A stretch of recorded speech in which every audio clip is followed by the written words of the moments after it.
బీరకాయ తొక్కలతో పచ్చడి ఎలా తయారు చేయాలో చూద్దాం. ఈ వీడియో మీకు నచ్చినట్లయితే ఒక లైక్ చేయండి. బీరకాయ తొక్కలను శుభ్రంగా కడిగి చిన్న చిన్న ముక్కల కింద కట్ చేసుకోవాలి. స్టవ్ మీద ప్యాన్ పెట్టుకొని 1 టేబుల్ స్పూన్ నూనె పోసుకొని, నూనె వేడిన తర్వాత కట్ చేసుకున్న పచ్చిమిర్చి వేసుకొని ఒక 4, 5 నిమిషాల పాటు వేయించుకోవాలి. మీరు గనక పచ్చడి స్పైసీగా తినాలంటే గనక పచ్చిమిర్చి అనేది ఎక్కువ యాడ్ చేసుకోవాలి. పచ్చిమిర్చి అనేది ఫ్రై అయిన తర్వాత ఒక గిన్నెలో వేసుకొని పక్కన పెట్టుకోవాలి.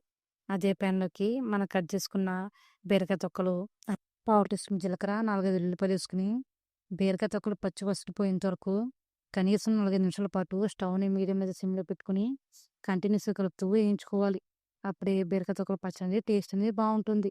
4, 5 నిమిషాల తర్వాత ఒకసారి బాగా కలుపుకొని కొద్దిగా చింతపండు, కొద్దిగా కొత్తిమీర వేసి ఒకసారి బాగా మిక్స్ చేసుకోవాలి. స్టవ్ ఆఫ్ చేసి చల్లగేంత వరకు పక్కన పెట్టుకోవాలి. ఆ వేడికి చింతపండు, కొత్తిమీర మగ్గిపోతుంది. మిక్సీ జార్‌లోకి మనం వేయించి పెట్టిన పచ్చిమిర్చి వేసుకొని ఒకసారి మిక్సీ పట్టుకున్న తర్వాత కొద్దిగా సాల్ట్ యాడ్ చేసుకొని, తర్వాత మనం వేయించి పెట్టుకున్న బీరకాయ తొక్కలు కూడా వేసుకొని మిక్సీ పట్టుకోవాలి. మీ టేస్ట్ చూసుకొని సాల్ట్ గాని సరిపోతే కొద్దిగా యాడ్ చేసుకోవచ్చు. పచ్చడిని తాలింపు పెట్టుకుందాం.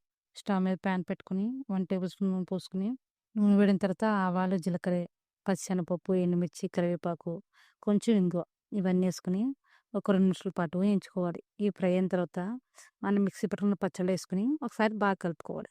అంతే అండి. ఎంతో టేస్టీగా, ఈజీగా, హెల్తీగా బీరకాయ తొక్కల పచ్చడి రెడీ. మీకు ఎవరికైనా నచ్చితే గనుక ఒకసారి ట్రై చేయండి. అలాగే విడిపోయిన ఒపీనియన్‌ని కామెంట్ సెక్షన్‌లో తెలియజేయండి. ఇందులో ఫైబర్ ఎక్కువ ఉండటం వల్ల హెల్త్‌కి చాలా చాలా మంచిది. ఇది వేడి వేడి అన్నంలోకి చాలా టేస్టీగా ఉంటుంది. మీకు నచ్చితే గనుక ఒకసారి ట్రై చేయండి.